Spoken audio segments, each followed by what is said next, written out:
Our postcard today comes direct from St Mary's Church in the ancient town of Staines in the county of Middlesex.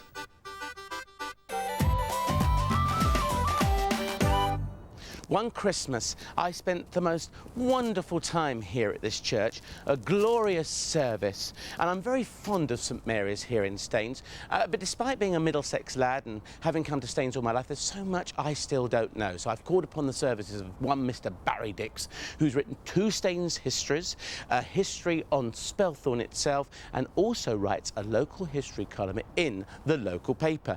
Now, St Mary's here, Staines itself, goes back to Roman times. Very, very important, therefore, a church must have been. That's right. They think there was actually a site of worship on this site in pre-Roman times, as there were in many places around London. This was the highest part of the town, wasn't prone to flooding, very near to the river, but this is where the original settlement would have begun, and obviously a site of worship would have been the fulcrum of the whole thing. St Mary's can trace its origins back to about 675. That far back. A stone church was built here in 675, so possibly there was even a Christian site here before that. The tower actually dates from the 1600s. The rest of the church is a little bit later, 18th century. It had to be rebuilt after part of the roof fell in. Unfortunately, one Sunday morning during a service, the roof fell in. The rest was actually blown up under an Act of Parliament so that it was made safe and rebuilt. So it only dates from about the 1820s, but nevertheless, a fine piece of architecture and something that the people of Staines are very proud of. An Act of Parliament? That's right. Went as far as to the House of Commons? It did, because it was a religious site. They had to get special permission to knock the rest of the building down. And how far back was that? That was 1828. Right. Now, I've also heard a rumour, Barry, may even been started by you or some of your friends, that William the Conqueror, you know what I'm going to say, that's don't you? right, that's right. There are references in some history books, which a lot of modern historians tend to dispute these days, that William I almost decided on this site for his castle that was eventually built at Windsor, because it was the highest piece of ground between Chertsey and Windsor, and it was a nice sort of lookout towards the downriver and upriver, and they could have seen any sort of invading forces or whatever. Also, the bridging point was very important on the road to the west, one of the reasons Staines grew up in the first place, and apparently he was only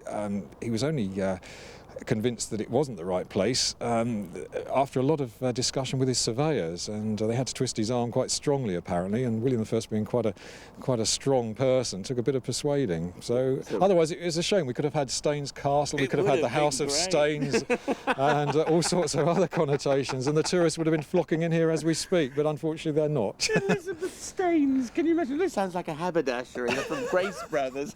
Let's go in the church and find some more treasures. Right. Now, got the Middlesex Regiment flag there, Albuhera. You know that Sharp's regiment that you see on television? A lot of people say he was actually, Sharp was a member of the Middlesex Regiment.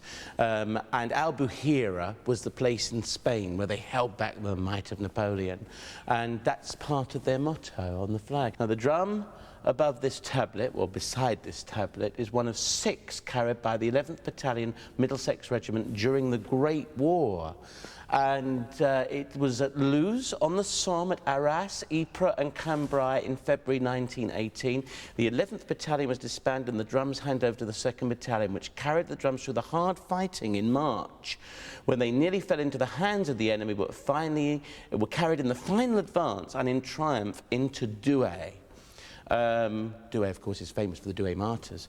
Presented to this church by the Middlesex Regiment, March 21st, 1921. So when you think that this has been carried through all that terrible fighting that went on in the Great War, and now here it is in the Church of St Mary's in Staines, and it's still intact, despite enemy guns, shrapnel, and all that went on around this little drum. It's here, next to me. Barry Dix, my guide, is urging us to go and see some of the stained glass windows here. Well, the main one behind the altar here was actually given by Kaiser Wilhelm of First World War fame, Yeah. whose nanny, Augusta Byng, Miss Augusta Byng, lived in Staines in some cottages just by the churchyard, and she was the nanny to the Kaiser's children. And he went on to become Crown Prince and Crown Prince of Germany, and he donated this lovely stained glass window in the middle there. So that's in from her Kaiser memory. Wilhelm of That's Germany, right. the That's First right. World War That's Kaiser. right. That's right. Isn't it interesting? We've got the Middlesex Regiment drum at the back. That's right. And we've got the Kaiser Wilhelm windows here. That's How, right. you know, enemies have come together in one church here in Middlesex. And there is another connection as well with the Second World War.